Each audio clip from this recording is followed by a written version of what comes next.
Thank you for joining us on, oops, recording in progress. Here we go. That's Hello right. and good morning again. And thank you for joining us on this snowy day. Hope everybody's warm and cozy.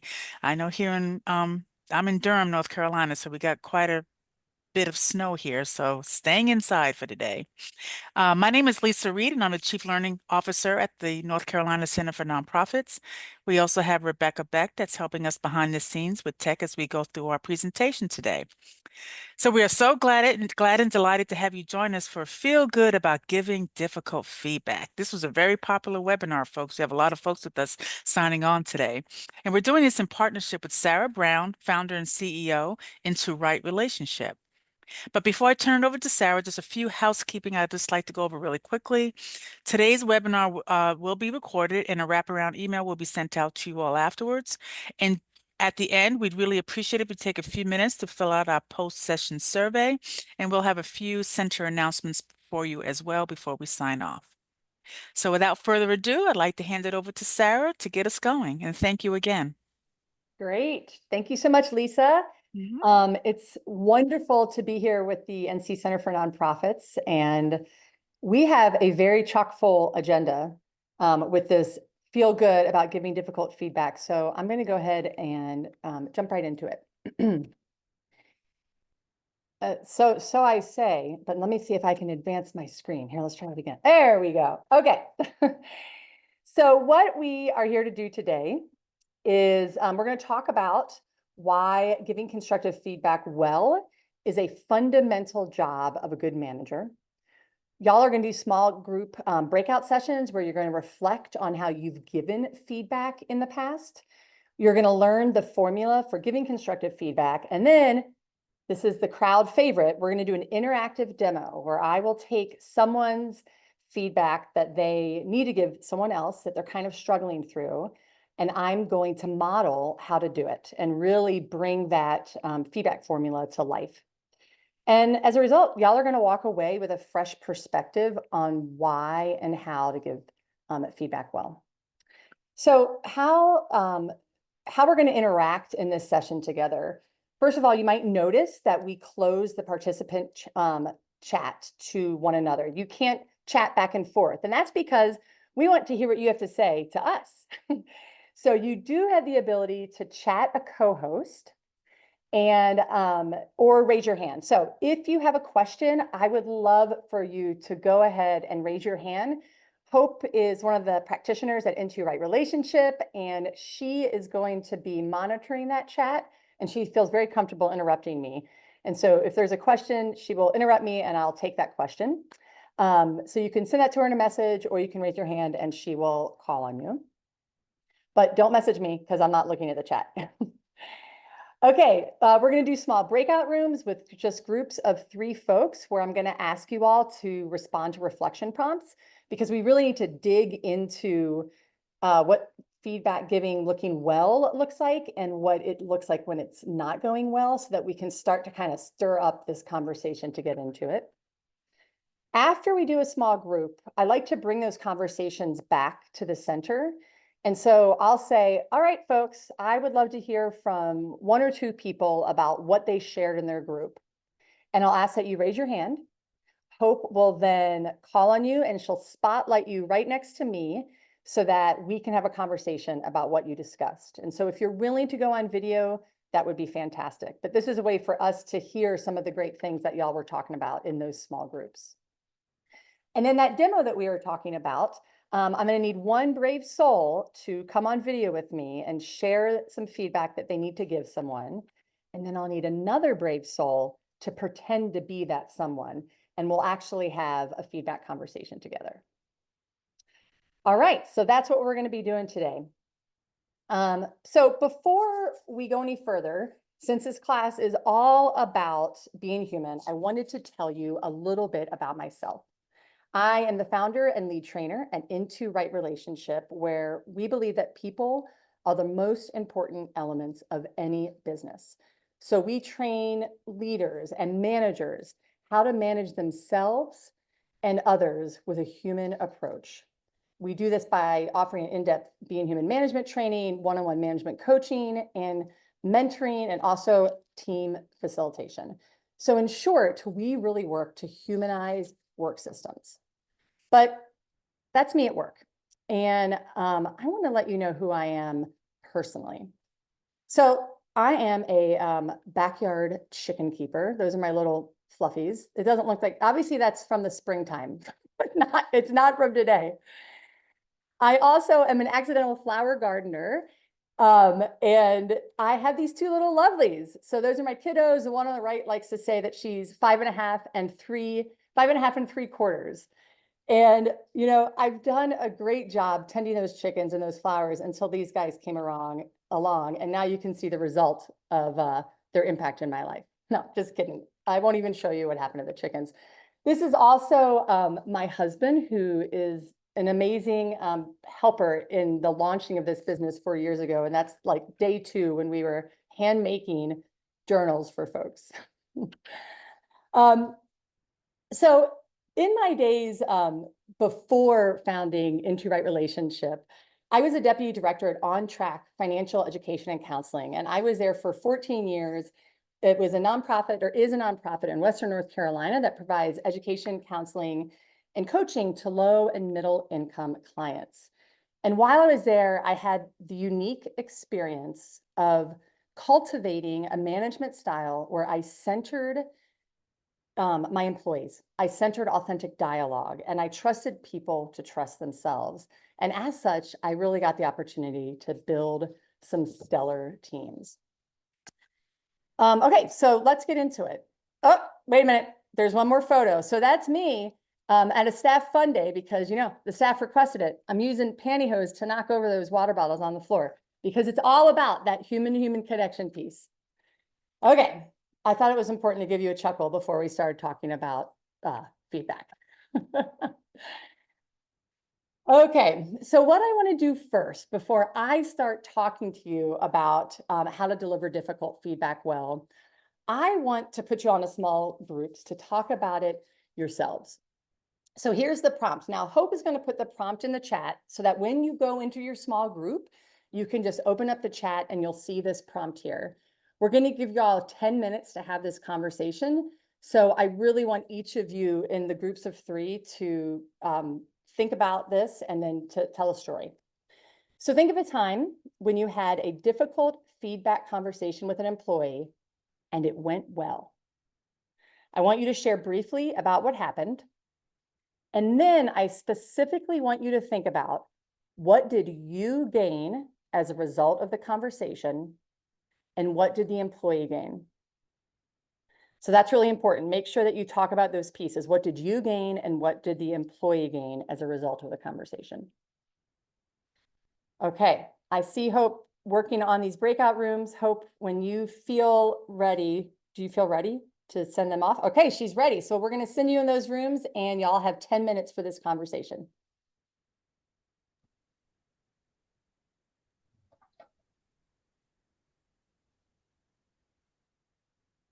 I see Hope clicking a button. There we go. It's coming up. Thanks, Hope.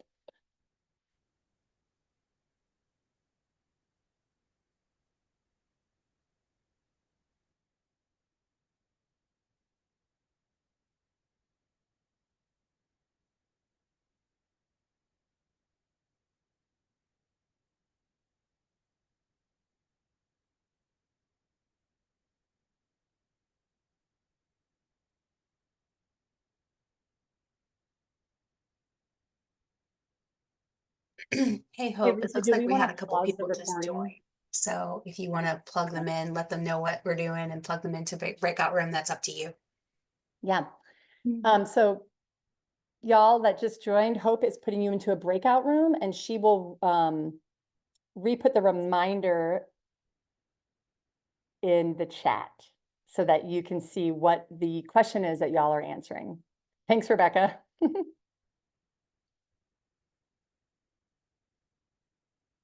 And then Rebecca, do you want to pause the recording during the breakout rooms? Yes, thank you. Good call. Yeah. Will do.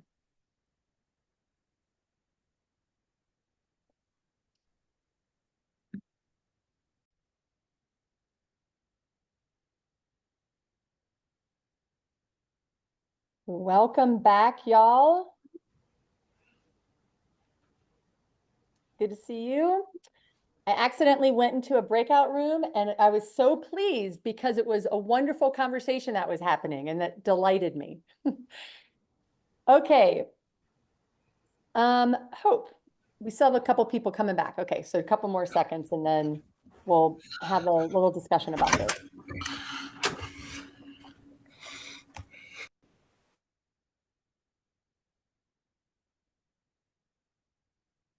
Welcome back, folks. Good to see you.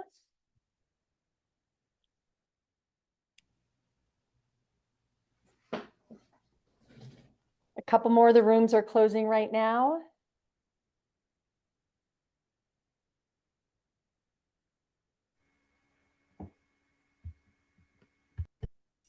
All right, I think we have everyone. Okay, so I want to hear just from a couple of people about the conversation they had.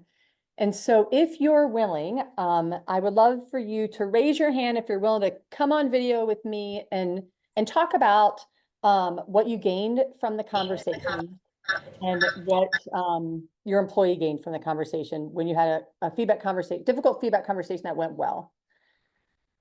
So.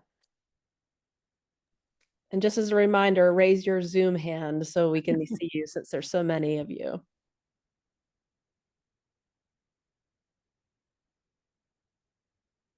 This is that, awkward part in a webinar when folks don't, oh, we got it. Angie, she did it. Okay, I didn't even have to give my lecture. You saved me. Okay. I figured I would do that. Okay. Thank you. So I was talking to Taney. She and I were in the room together. I was telling her about a difficult conversation that I had just yesterday that went well. I actually tried to push it off until today after I had the session, but I couldn't. So yesterday I had to give feedback to an employee and let them know that I was going to relieve them of their management responsibilities based on some performance that I noticed. The employee themselves this wasn't a wash kind of situation. There were some things that they were doing incredibly well. The management part was just the challenging area. And that was the part that I'd seen some recurring patterns and needed to shift in that regard and let them know. What I did differently this time in giving difficult feedback was that I was particularly clear. I do a lot of Brene Brown, clear is kind. So I was really clear. You're just not a great manager. This is not working for these specific reasons. This is what I've seen. I don't have time to ramp you up in this space. I'm going to relieve you of this, and that'll allow you to focus on this other area that you're knocking it out of the park in. And we're going to really ratchet up in this area because I can see the light in your eyes when you're doing it, and you're just doing great, and gave her examples of that and what I was looking to see move forward with that. And by having her have more time to focus on that thing, we were going to just be knocking it out of the park and we'd be a great team. So that went particularly well. She was bummed about the not being able to manage a team part of it any longer, but after she had a moment to kind of process it, she said that she really felt better. That she was going to be able to really hone in on her strengths. And that made her feel great. And we had to go to an event that was late last night, and she just great mood. It went particularly well. So but the biggest difference I think was I wasn't dancing around. I wasn't trying to spare her some sort of, or kind of put it up in a bow or anything. Like, no, this is what we're going to do. And we've got some guardrails that are placed in. I told her we're going to have these. She said, I hate that you feel this is necessary. I said, well, I feel that it is. And we're going to do these things to make sure that everything kind of falls into line. But it will. Wow. Well, thank you very much, Angie, for coming up and for sharing that story, because it's like textbook, beautiful delivery of hard feedback and incredibly hard feedback. I mean, to tell someone that you're removing a job responsibility that people take a lot of pride in is a really hard thing to do. And what I hear that you did in that so well was that you were timely. You didn't wait until today, which is incredible. And you were super clear. Like, there's no way that she could have left that conversation with a misunderstanding about what was going on and what the path forward was. And I think I love also how you were really specific about what she's doing well and how you want to lift that up and support that. And so you really did a beautiful job of delivering that in a way that could be received well. And to answer the question of like what was gained, what I hear you saying was like she gained relief Mhm. and she left with a sense of like openness that you witnessed when you saw her later that evening. And like you right now, just even looking at you, like, you're at ease and you're smiling. And so that's what I'm hearing that was gained. Is there Yeah. anything else that That was, that's it. Thank you. Thank Yeah. you. Well, good work. Really good Thank work. you. I mean, and so what I want everyone out there to hear is like, that is the type of feedback conversation that like makes our pit sweat, right? Like that is a really hard thing to do. But the outcome, that sense of relief, and now that your employee is going to feel empowered and she'll probably feel, I suspect that she knew in her mind or her body that she wasn't doing great. And now she gets to feel good when she goes to work because you were able to make a decision and to deliver that decision in an effective way. So awesome. Absolutely. Yeah. Yeah. Thanks. Yeah. Okay, let's hear from one more person. If someone else would raise their hand, and Hope will bring you forth.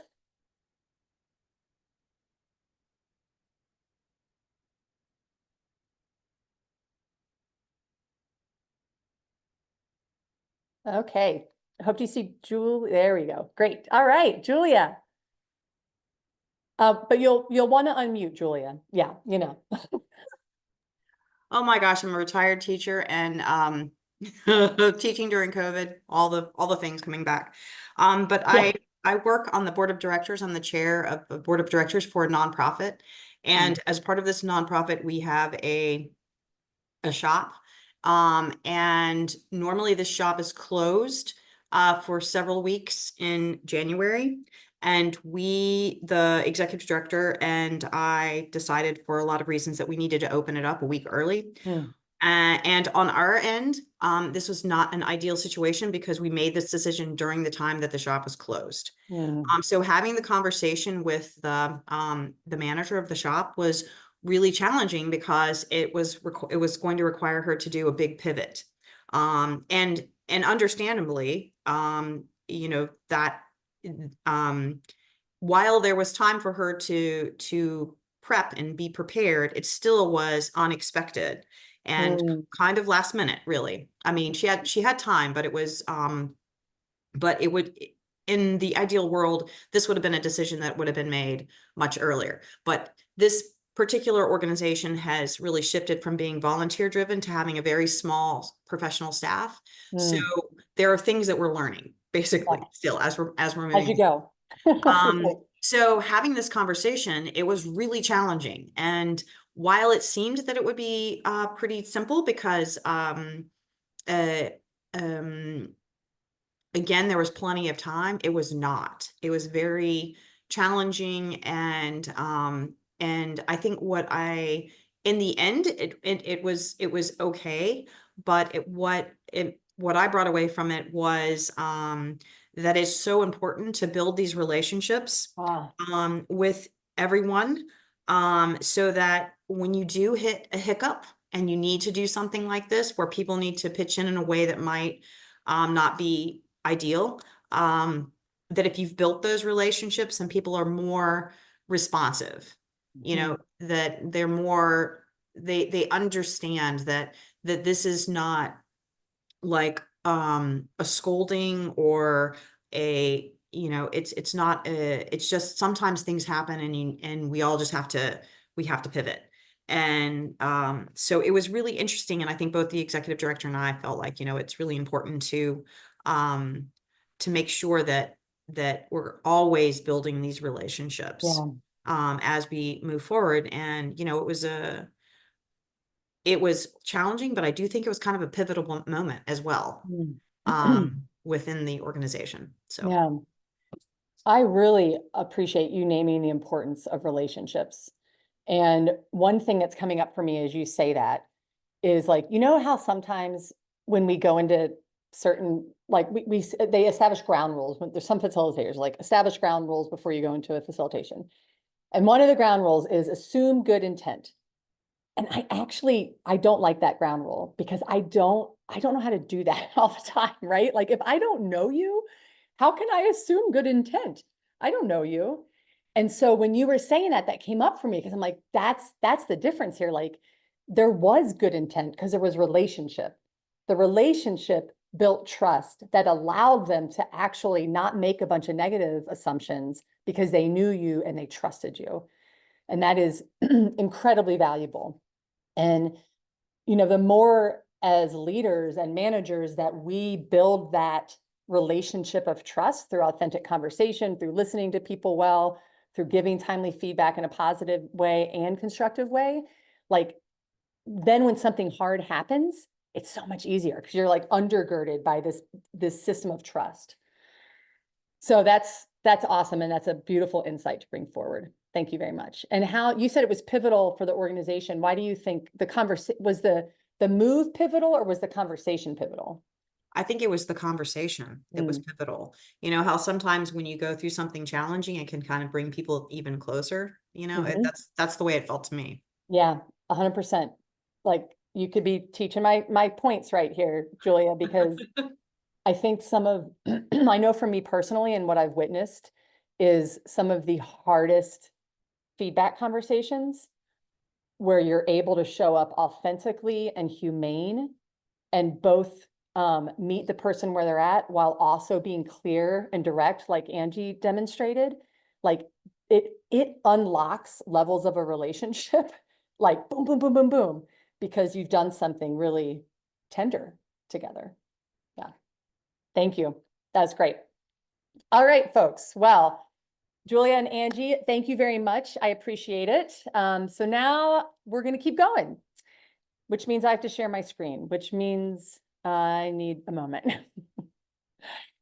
Okay, that was fantastic, y'all, doing that work. So before we get into talking about constructive feedback, I want to talk a little bit about feedback in general and specifically positive feedback.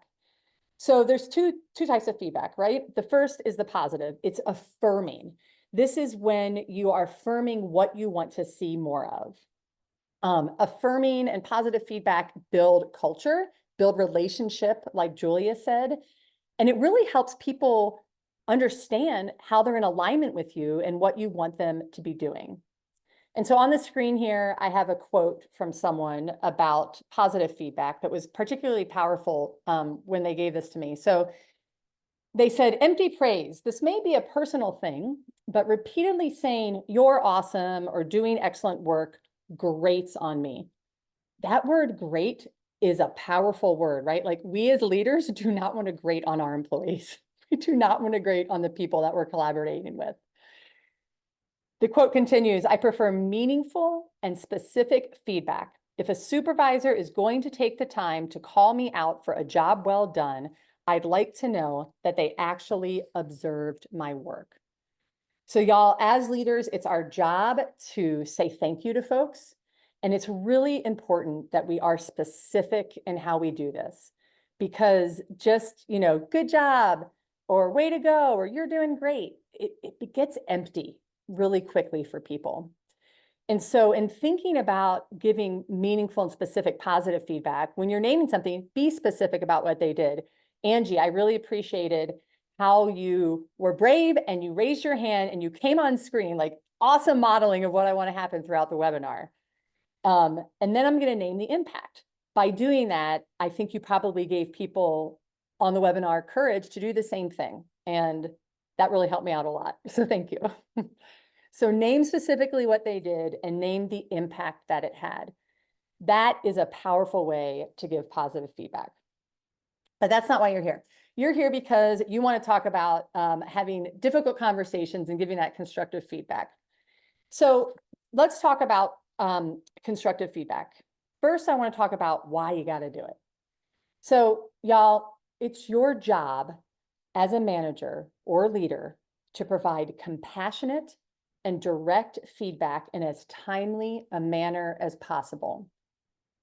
And the reasons for this is that this feedback is critical information to our folks' professional development and their career growth.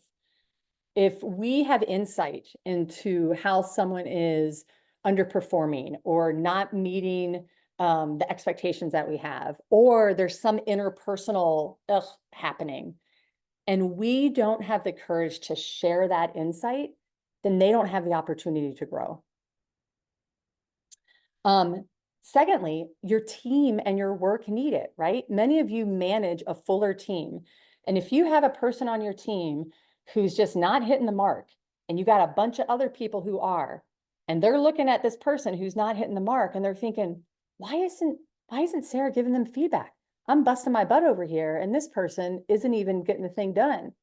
And so it can really hurt morale if you don't give constructive feedback to folks when they need it. And it hurts the work. Like, y'all have important work, life-giving work that you are doing in our state and in your communities, and you want to do as best as possible at an impact. And in the service of doing good work, it's important that you give this constructive feedback. And the third thing is, giving constructive feedback is really an investment in the relationship, right? Like, if I care about you and I know something that you don't know that could help you be better, me having the courage to tell you is really investing in our relationship. And through a healthy and strong feedback conversation, you learn more about each other. This is kind of what Julie was talking about, like, it made the relationship stronger. You learn more about that person. You learn more about their communication style. You learn the context for what is going on. So many times when we have constructive feedback to give folks that's in our heads and we haven't spoken yet, like, we build up this whole story about what's going on. And sometimes we'll enter the conversation thinking like, oh, I know exactly why they're doing this. You don't know until you have the conversation with them. And those timely feedback conversations really give you insight into something that you don't necessarily know about until you're in conversation. And it allows you to dive into bigger conversation about their goals, what's working in their job, what's not, and it can have intense ripple effects throughout. So then, in thinking about how to give constructive feedback, be compassionate. So I really do believe and witness over and over again that most employees want to do a good job. They really do. People show up to work and they want to do a good job. And if they're not doing a good job, it's likely that they don't totally see that. They might sense it in their bodies, but they don't see it, or they don't have full access to the information. So when you're giving that constructive feedback, you're actually giving them access to information that they likely don't have. And so oftentimes when we go into a constructive feedback conversation as bosses, we kind of harden off a little bit. It's almost like we're putting on an armor to have this conversation, but you don't need armor, y'all. You are already exerting power as the boss. What you need is compassion, because you're giving hard feedback to another human being, and that's going to affect them, because it's hard for people to give us feedback. And so this is where you really want to bring your most human self and center the other person's responses, center what's coming up for them, and really work to understand their perspective. A second piece of this is be direct and specific. Angie hit that out of the park for us. So if we are not direct in the feedback that we give, if we are not specific, then we are asking our employees to do the labor of figuring out what the heck we're saying, right? And if I'm going to give you constructive feedback, it's because I really want you to have the chance to do better. But if I'm cluttering it all up with extra words through a lack of specificity or a lack of directness, then my employee's going to be trying to figure out, what is Sarah saying? And if they're trying to figure out what is Sarah saying, then they're not hearing my message, and I haven't done a good job of giving them the information that they need. And then the last one is be timely. It is so important to be timely with giving your feedback. And this is a place where people really struggle. But it's so important, because when we're not timely, a couple of things happen. One, we make up those stories in our head that I was talking about. We start to just fill in the gaps of information that we have about what's going on with our own assumptions that are often wrong. And so by the time we go into having that feedback conversation, we've made up a whole story that's ingrained in our brain. And we don't want to do that to somebody else. We want to give them the right to communicate what's going on for them. The second issue with not being timely and giving feedback is if you have some feedback to give an employee, let's say it's like, oh man, I really got to talk to them about this. This is important. This is a big deal. And you wait 3 weeks or a month to do that. You get in there, you have the conversation with your employee. The first thing they think is, man, if this is so important that you have to have this conversation with me, why did it take you a month? If it's that important. And then almost immediately they think, oh my God, who have you been talking to about this? So that lack of timeliness really damages the impact of your feedback conversation. So I want folks to challenge themselves to be as timely as possible when they're delivering feedback to people. Okay, so we are going to scoot to our next small group conversation to keep kind of digging into the different assets or facets, not assets, the different facets of feedback conversations. I want you all to think of a time when you had a difficult feedback conversation with an employee and it didn't go well, or it didn't happen because you were too reluctant or in your feelings about it. What got in the way of you giving compassionate, direct, and timely constructive feedback? And what happened as a result? So that's the conversation that I want you all to have. Hope just put that in the chat. And then she's going to put you into the small groups. And when we come back, I'll want to talk to 2 folks about it again. Okay, Hope. She's ready. Here it comes.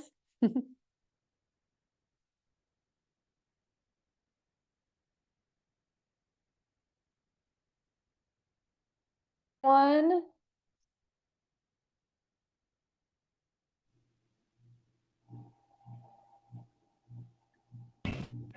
All right, we're having most of the folks are coming back to us. All right, so I would love to have another conversation with someone. So I'd like one volunteer to raise their hand who's willing to talk to me about a feedback conversation that didn't go well or that they didn't have, that they needed to have, and to hear what the results of that was. So raise your Zoom hand when you are ready to be See that. Greg. All right, great. All right. Hey, Good Greg. morning, everyone. Good morning. Hey, Thank you Sarah. for Good doing morning. this. Of course. So in my group, I referenced a time, actually a few years back, 'cause it took me a minute to think back. And I run an after school program here in Asheville, North Carolina with middle schoolers. And this was a few years back when I first stepped into the role as director of the program. And along with my colleagues, we have community partners that come in and help us run clubs. And so this particular community partner, he loved to cook, caterer in the community, loves to give back, wants to help work with the kids, help the kids, and make an impact. And awesome. And the issue that we were having is that we have this expectation of like, we need all providers who are coming into our space and to work with students to provide lesson plans. So we know what you're going to be doing with students and what supplies you need and what learning objectives are you going to be working on. And so this particular individual, weeks would go on, he would cook, and there would be no lesson plans. Things would kind of be done, be half done, and the classes really weren't going very well as far as with execution. And so on my part, being a first year in a director's role, I was super nervous, but yet I was really feeling a certain type of way, like this is not happening the way it's supposed to happen. But I wasn't saying anything. Just things were building inside of me. And of course, I was having conversations with my teammates and venting, but I wasn't going to this individual. And so things kind of hit ahead and then ended up like, hey, we can't have you anymore. Then that blew up to a whole like, well, wait, you didn't say anything. Now you're saying something now. He was feeling that what I did was unfair, led to a lot of arguments and him calling my boss and just a Oh, whole thing. So, yeah, yeah, it didn't go well. yeah.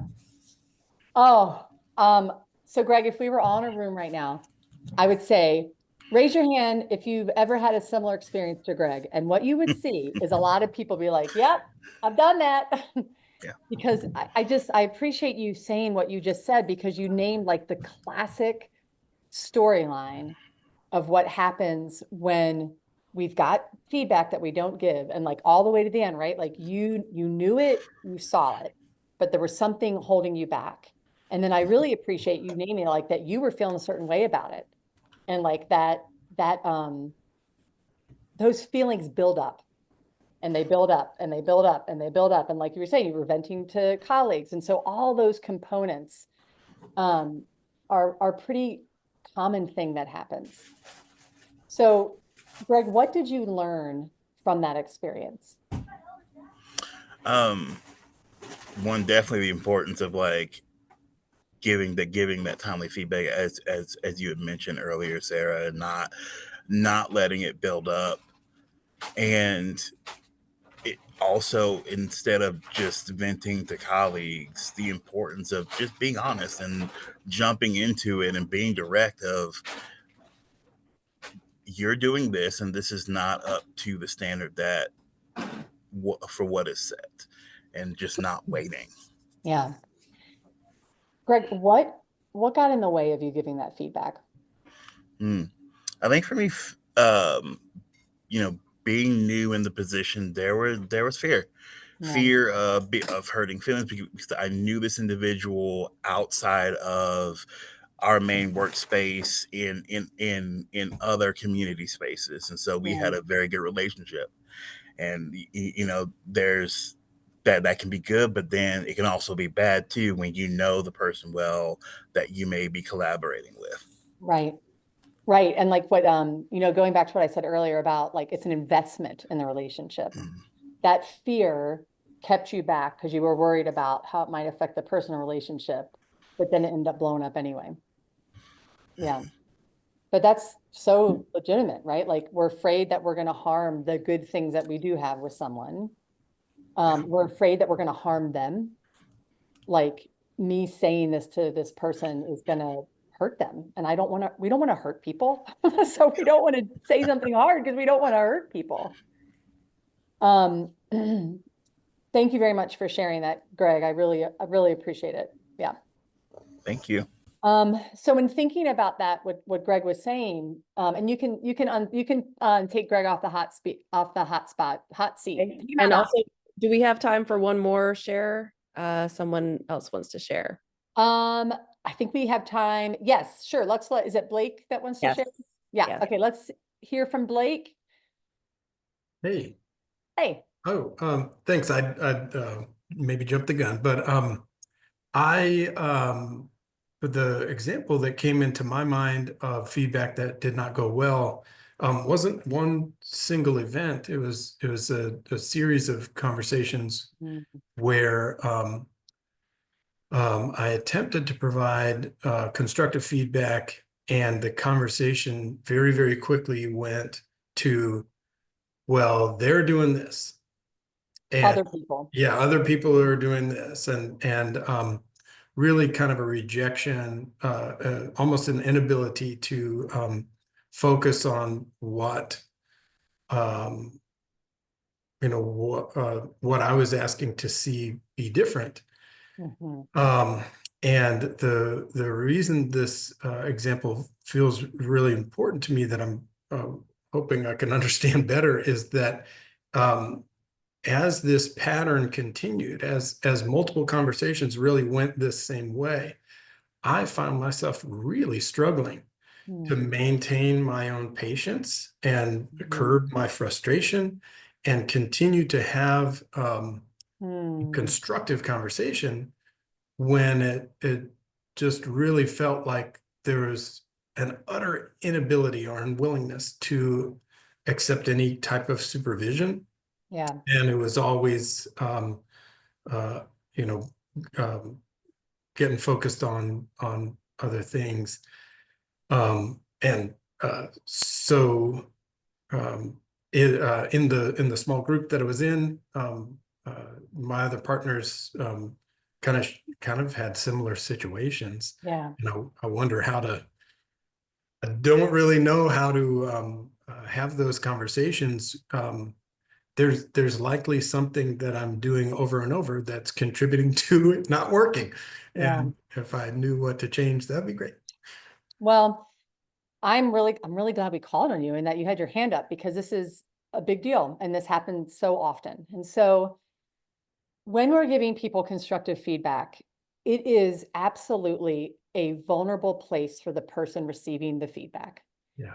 Then when you overlay the power dynamic, right? Like, you're the boss. Right. And the boss has the ability to increase pay, decrease pay, fire people. So whenever a boss is giving feedback to their employee, it's threatening to that person. Like, many people have a nervous system response to the threat. And that is normal, and that is okay. That is what they're going to do as a human being. And so as a leader, I think it's our job to expect that there's going to be a difficult response and to make some space for it, because they have a right their body has to sort through that. So that's part one.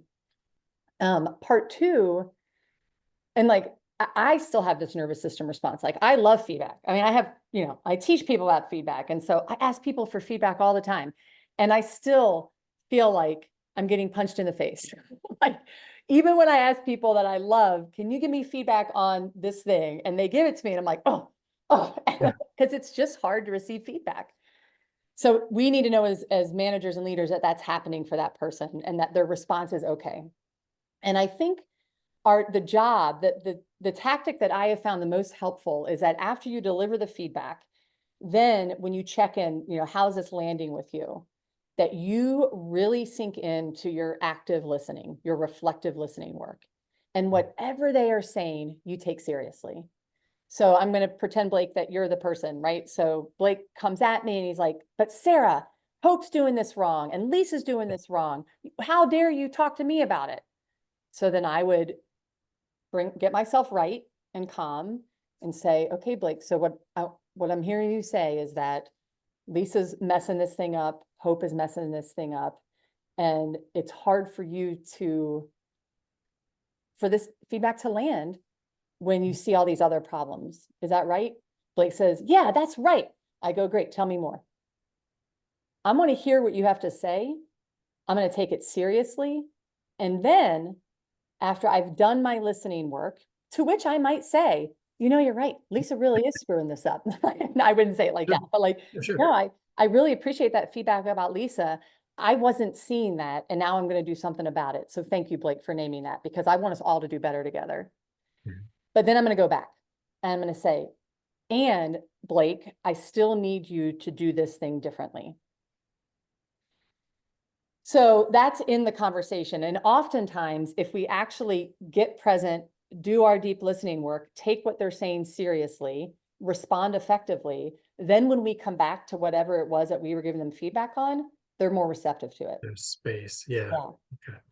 And now let's whittle that down to the 3% of times that doesn't happen. And you come back a week later and you're having the same conversation. Yeah. So if I've done my active listening, if I invested my time in doing the reflective listening, taking it seriously, saying what I was going to do differently based on the feedback they just gave me, if they start to say the same thing over again, I might say, hey, Blake, I know that we talked about this last time. Is there anything different that you want to add? And if there's not, I'm going to go back to okay, here's the change I need to see you make. So how does that strategy land with you, Blake?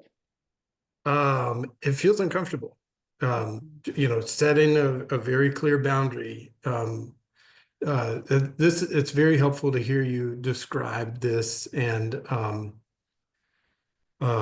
in this example that is on my mind, I think that there's possible improvement for giving more space to listening to someone's complaints about others. Their feedback and- about others. Yeah, well, thank you for feedback about others and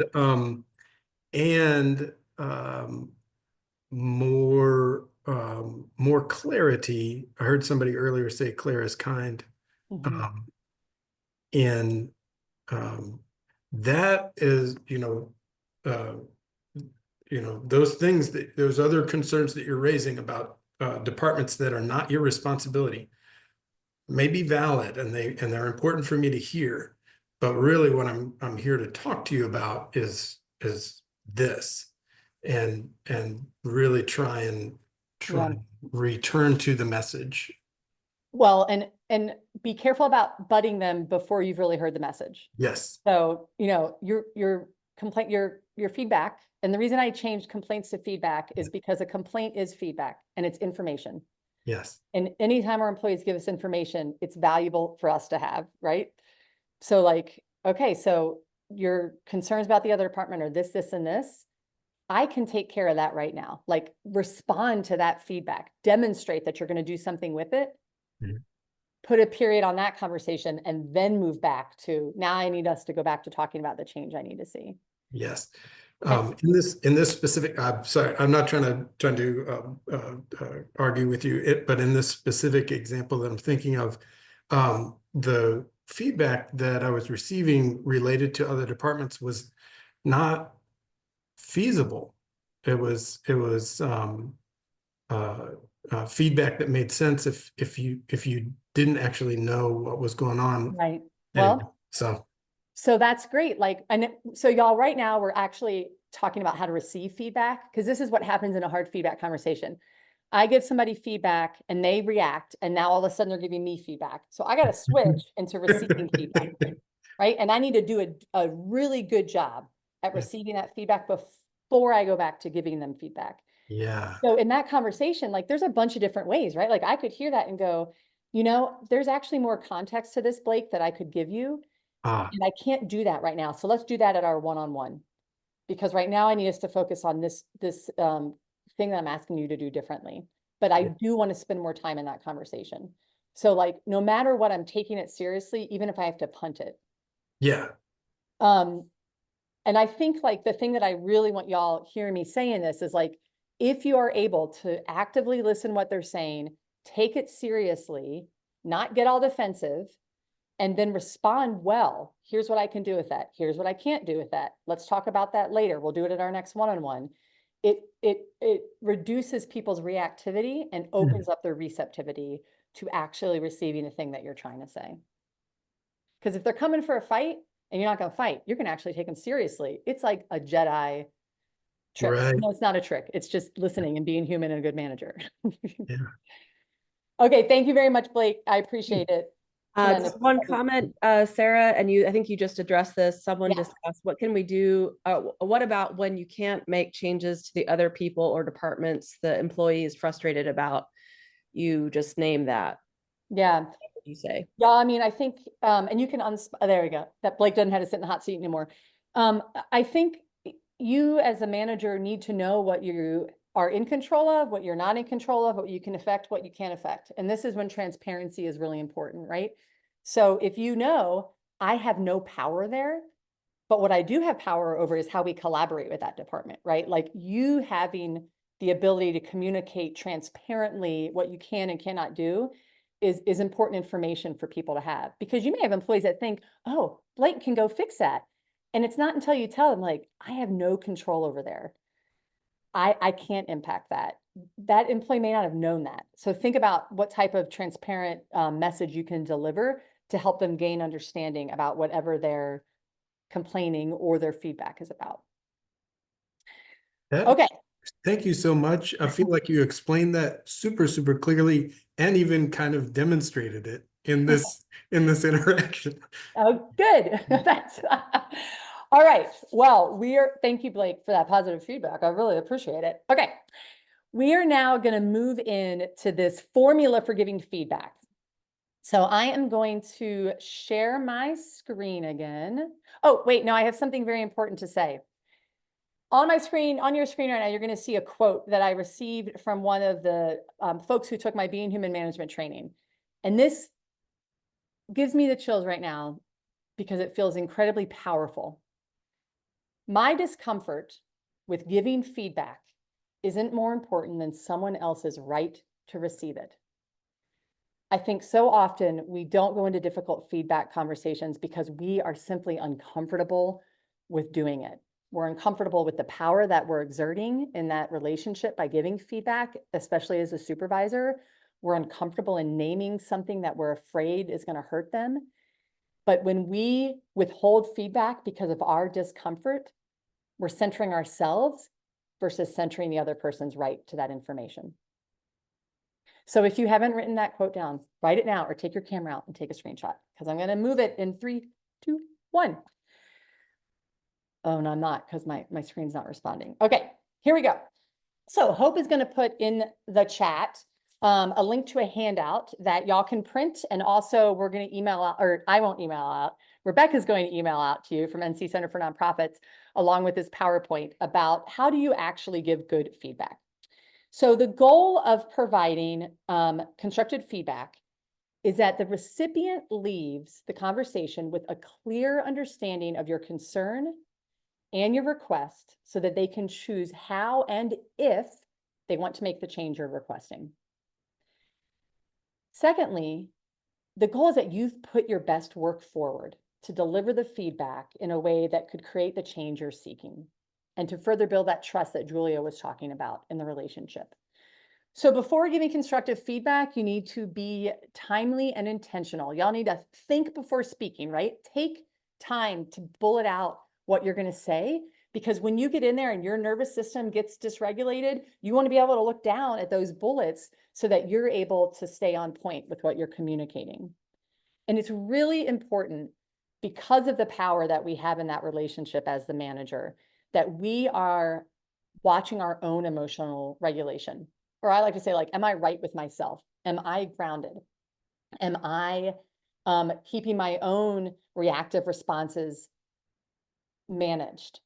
Am I really able to listen to what they're saying without getting reactive? And if you get reactive during a feedback conversation, you need to stop the conversation. It is not going to end well if you are coming from a reactive place. Your feedback will not land. What's going to land is your reaction. So it's your job to really monitor, am I right with myself? Am I emotionally regulated as I'm delivering this feedback?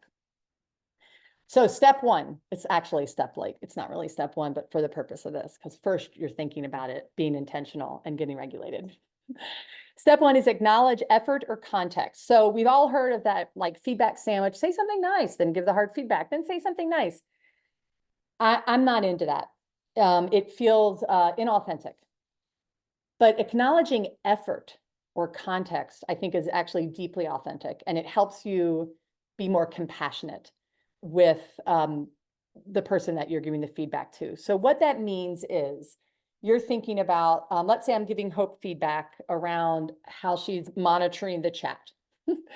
So I might say, hey, Hope, thank you so much for all of how diligent you are in paying attention to that chat. Like, I see your eyes moving around as you're navigating the chat and the hand raise and all that, right? So I'm telling her that I appreciate her diligence. The context, hey, Hope, I understand how many things you're managing right now with having to pay attention to the different components of this virtual training. And I really appreciate how that must, like, make your head go like this. What that does is it helps me get into their space to know what their experience is and acknowledge it before they feel like they have to defend it. So I'm taking that step out of the gate. Secondly, you need to name the concern and give clear examples. Hope, I'm making this up. Hope, I'm concerned that there's too much of a lag time between me talking about doing the breakout rooms and you actually doing the breakout rooms. So for example, in the last one, it took like 2 minutes and I had to sing and dance for these folks while we waited, right? So here's the issue, here's the example. And the reason we need to be crystal clear there is because she may not know. Like, I have to give her the information clearly so that she can do something with it. Step number 3 is name the impact. Why is this even important? And if you don't have a why, then don't give the feedback, right? So Hope, this is important because I want to make sure that we do this within the time frame and that people don't get distracted while they're waiting for us to put them into breakout rooms because we might lose them. And then step 4, and this is absolutely critical, is name a request. So in our culture, we are really good at like naming, here's what's wrong, here are the times it was wrong. You obviously don't do it this way with your employees, but in your head or with your friends. Here's what's wrong, here are the examples, here's why this is a problem, right? Like we can do 1 through 3. But when you actually think, what is my request? That's where managers miss the beat. It is your job to tell people what it is that you need them to clearly do differently. So what is the ideal or what is the expected outcome? So Hope, what I really need to happen is as soon as the words come out of my mouth, are we ready for breakout rooms? That you have a button to press that sends them into breakout rooms so there's no gap. So in a feedback conversation, after you've delivered this information, and it doesn't need to be an 8-pager, right? You want to be concise. You don't need to go on and on and on because you'll lose the heart of the matter. And that's what you really want them to hear. After you've delivered the feedback, then you want to check in to say, how's that landing with you? And that's when you pivot to your listening work. Because Hope now is going to give her perspective. Hope is going to tell me what's going on behind the scenes that I can't see. And I need that information so we can collaboratively figure out how to get to this outcome that I've requested. So when you are giving feedback, you want to make sure that you're touching on all 4 of those points. And if you get to the point when you cannot name a request, you really need to think about that and figure out what is it that I need to see differently. And if you don't have a request, I don't think you're ready to give the feedback. Okay, so we have 14 minutes and I want to do a demo with this. So I need another volunteer who's willing to come on screen with me and share some feedback that they are needing to give someone, but they're kind of struggling with how to put it all together in words properly. So someone raise your hand, and what I'm going to do while you give me this information is I'm going to map out how this formula works in real life. Okay, Hope, do we have a volunteer? Yes, Allison. Allison. Okay, I see you, Allison. Sorry, you might see my baby's head pop in and out. So That's okay. We like the babies are good to be around. Okay, so Allison, Hope is going to spotlight us both, and I'm going to kind of take notes as you talk. So tell me what's going on. For concern would probably be I have mountains of call outs consistently every day almost, and I am constantly giving feedback about how this is impacting the company, how it's impacting your teammates, how it makes the burden harder throughout the day and things like that. And I get feedback, well, what if I'm a single mom, or what if I'm sick and then my kid gets sick? And there's typically more excuses and reasoning as to why there are constant call outs, but there's no real solution. And then whenever I give feedback, like, we need to see if we can find babysitters, we need to see if we can, see the doctor more regularly, different types of feedback. And there's still like, what if I don't have a village? What if I don't have a community? If there's never like a resolution, but it's consistently every day. So I just want to make sure I'm understanding, when you say these call outs, this is like people are calling into your organization and you need to return the phone call. No, call outs, like I am a supervisor over a Head Start center. Okay. And so I have on a typical day 1 to 2 people calling out per day. Calling out sick. Teachers. Yes. Okay. So you have folks who are calling in sick more than like the policy allows. Yes. And it's typically either we write them up or put them on a performance improvement plan, things like that. But I think that whenever I'm trying to give this feedback, there's always, there's more excuses than there is resolution. Yeah. And I don't know what to say to someone who says they don't have a community, you know. Yeah. So Allison, what's your request? Is it that people only use the amount of sick days that are in the policy? What specifically are you asking them to do? Stay within the policy constraints. And try to find ways around life things, I guess. Like everybody has sick kids, everybody gets sick. But we work for a good company that we have mountains of time off. They give us lots of PTO, but people exceed the PTO and people take the time off and then they don't have PT. It's like a constant revolving thing, on Yeah. a broken wheel type of thing. But I don't know how to have that. I don't know how to help them figure out the solution, I guess. Yeah. Okay, so for the sake of time, I hear in what you're saying that you've actually got a larger kind of organizational problem here that might even be bigger than what you can fix on your own. But I want to use this as an example just to demonstrate. Mhm. So can someone else volunteer to be one of these employees that is chronically out and out more frequently than the policy allows? And thank you, Allison.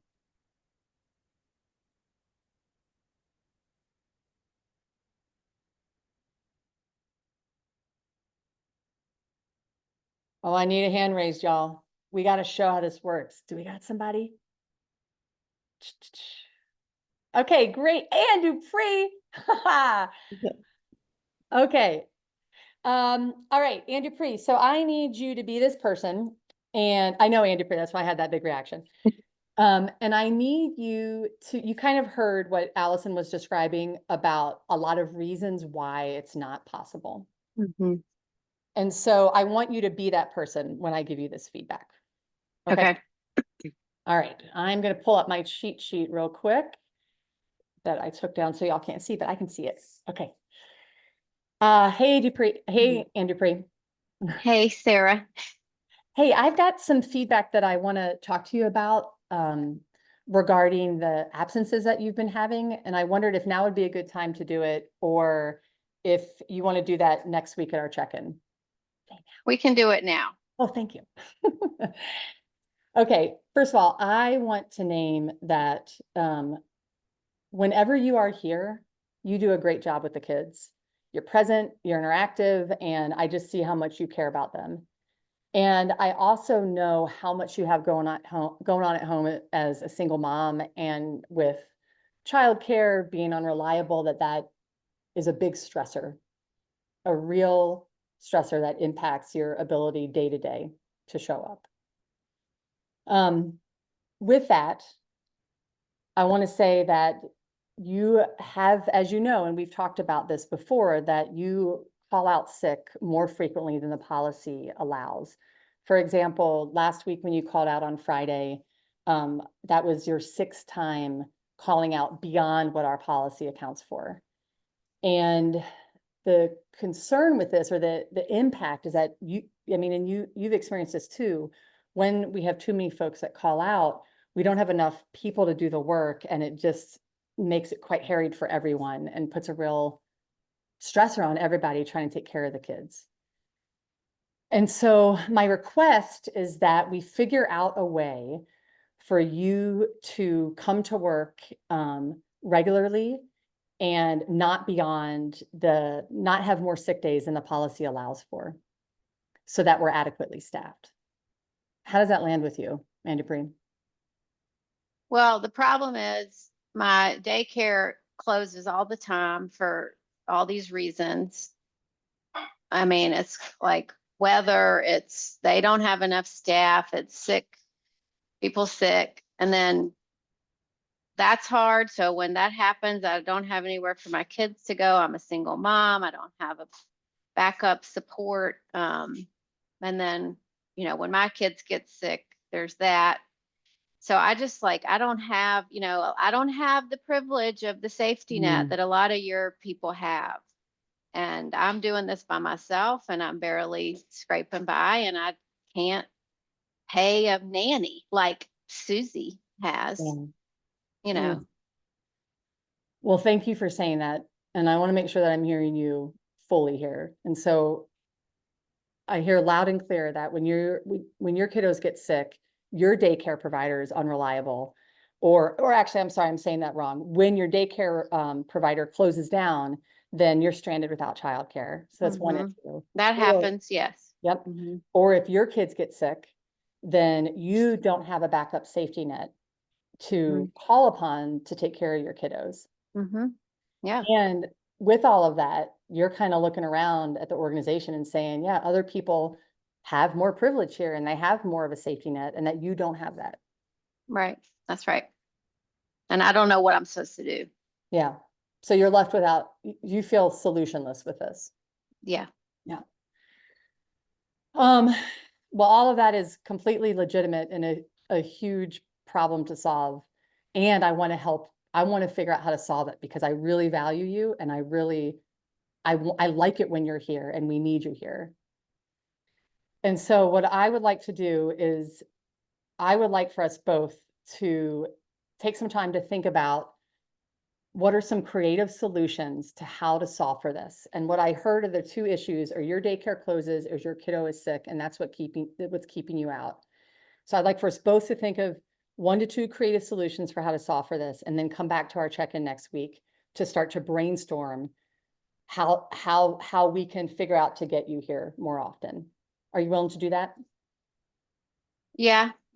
I'll try to think of something, but I think I've thought of things. I mean, I don't know what I'll think of, but I'll work on it. Yeah, no, it's a huge problem and it makes complete sense that you feel like what possibilities are here, but I want you to hear that I want to support you through this and I want to work with you on figuring it out because we need you here and we want you here. So think out of the box, things that you've never done before, and then let's meet next Monday at our check-in and we'll talk about it. Okay? Okay. All right. Thank you for saying that. Oh, you're welcome. Okay, end scene. Okay, so we only have a couple of minutes left, which means that we don't have a lot of time to process this. And that is a gnarly one, Allison, that you gave, because you're talking about a systemic issue that is impacting your workforce. And what I want you all to see that I did there, because I'm not going to give you time to talk about it, is I took it as legitimate. I didn't get pissed off about it because I've heard it before. I didn't let me go, there's nothing I can do about this. I need you to show up to work, because that's not going to get us anywhere. And if I want Ann Dupree to show up to work, then I need to come as a partner. And so that's why my solution was, let's both think about this and come back with some creative solutions in hopes that we can find some way to work through the barriers to get them to work on time. Because if they don't come to work on time, they're going to lose their job. And I don't want that to happen. Okay, you can unspotlight Allison. So thank you very much, Allison. Thank you, Ann Dupree, for doing that. So as we wrap up, I want to say a couple more things. And I don't know what they are until my slides are up. So here we go.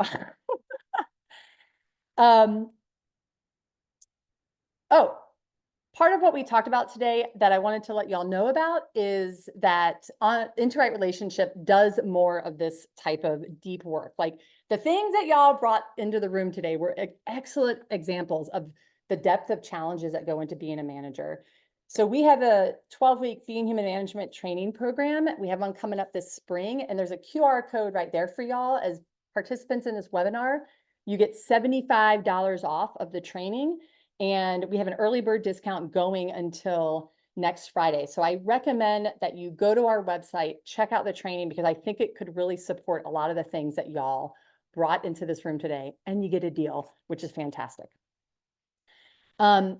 Also, Into-Right Relationship does other good type of work in this way. We do one-on-one management coaching to support folks through some of these challenging pieces. And we also work with teams. We have customizable offering for teams that can really help shift dynamics and change internal systems for an organization. If you want to stay in touch with what we're doing, we have a newsletter, we're on socials, or you can schedule a free consult to talk to us about what you might be facing. Okay, I promised myself I would do that. But now let's do our closing. So one of the things that I think and hope that you've received from today, that is when we have the courage to give our staff intentional and constructive feedback, it can really open up possibilities far greater than what our anxiety around giving that feedback is telling us is at risk, right? It builds the relationship. It deepens trust. It helps us learn. Maybe I would become a problem solver alongside Ann Dupree in that demo that we did and find some out of the box idea that really helped her feel supported and show up and keep her job. But it's about taking the risk so that those possibilities can open up. So with our no minutes that we have left, if you want to stay on the call, I would love to hear from just a couple of people about what is an aha moment that you had from today that's really hitting home, just to close out this incredibly rich conversation that we've had together. So Hope is going to put that question in the chat and then raise your hand to share with us what that aha moment was for you. And if I can just interrupt real quick, Sarah, if I Yeah.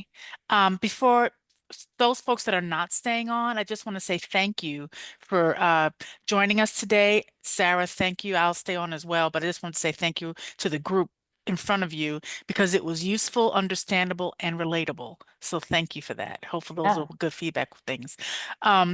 And thank you for the center for hosting and administrating the back end of this. Thank you, Rebecca.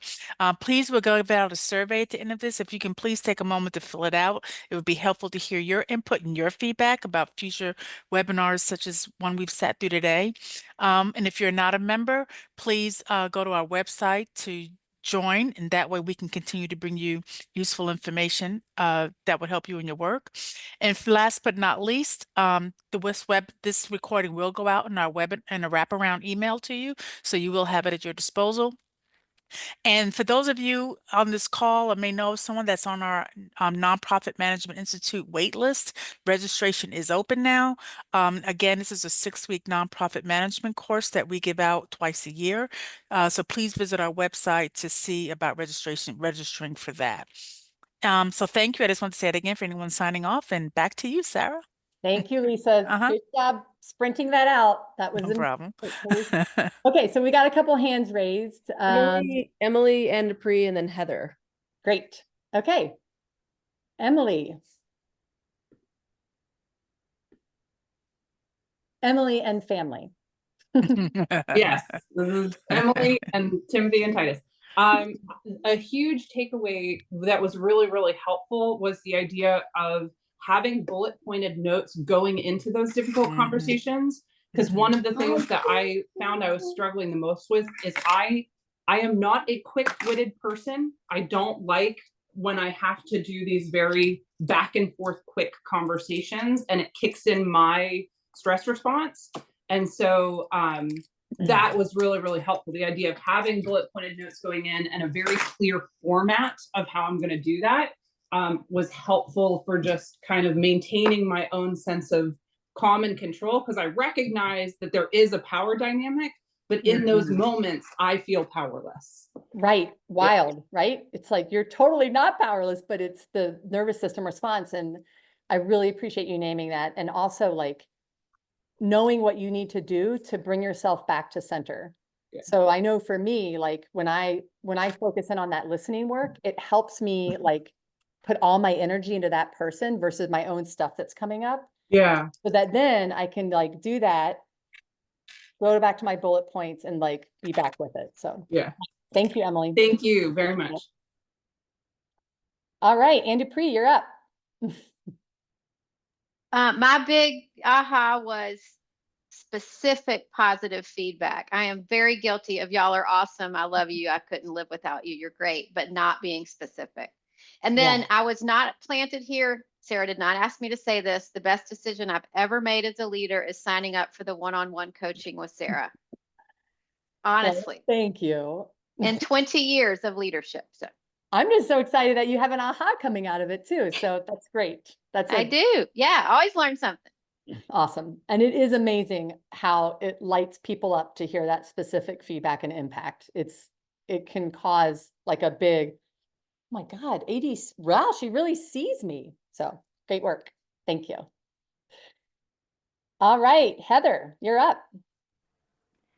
I think the moment for me that stood out was how you modeled in real time the need for sometimes switching from giving the feedback to receiving it. And just knowing the dynamics of my team and how oftentimes that's something I have to do in the moment. And that is really helpful for me to keep in mind that I need to kind of switch my brain over in those moments, not get defensive and not ignore the feedback they're giving, and then kind of switch back into giving it mode. So watching you do that and having that sort of pointed out the importance of like sort of switching the brain over was an aha moment for me. Awesome. Yeah, sometimes it helps me to know like, what's my job right now? Oh, my job is listening and receiving feedback. Okay, that's done. Now my job is going back to the bullet point that I'm trying to hit home with. Yeah. Thank you for saying that. Thank you. I love all these hands. I feel like this is the best webinar I've ever done. Okay, Natalie.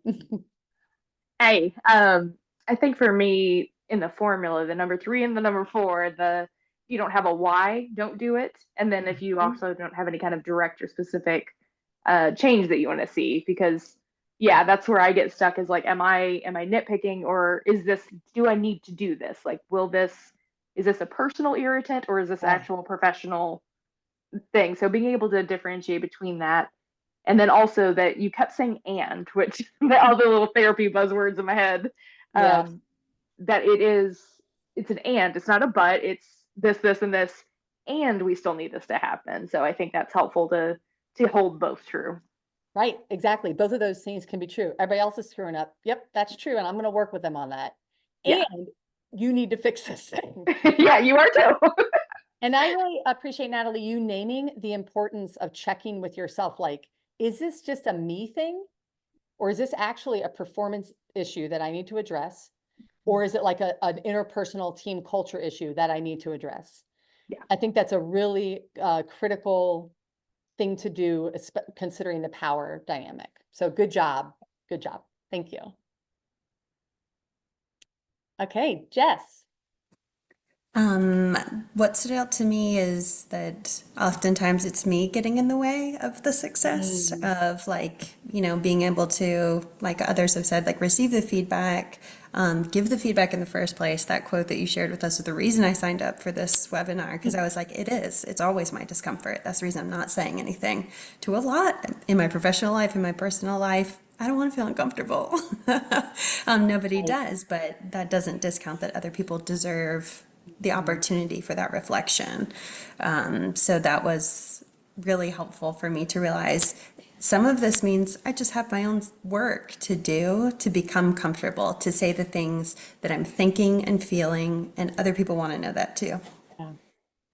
And Jess, you still may not feel comfortable going into it. Like, sure. I still don't like giving people constructive feedback, and like knowing that that's okay. And that it's just something that you kind of got to work through. And if you're very uncomfortable, name it. Like, Jess, I have some constructive feedback that I need to give you, and I really value our relationship. And that makes this, I feel uncomfortable. So if I'm stuttery, if I just look weird, it's because I'm trying to work through my own nervousness around this, but I care about you and I want to give you this feedback. So make it visible. Yeah. Great. Thank you. All right, y'all. That was amazing. Thank you very much. Thank you to the NC Center for Nonprofits for putting this on. And they'll be sending out all the info right around the corner. They'll be doing that. Yes. Oh, I think we got one more hand. I think she's clapping. I think that's an emoji. It is. Yeah. Okay. We need to change that, make it look different. Right. Yeah. Thank you All so right, much. bye, That was y'all. great. Thank you. Bye-bye. Thank you.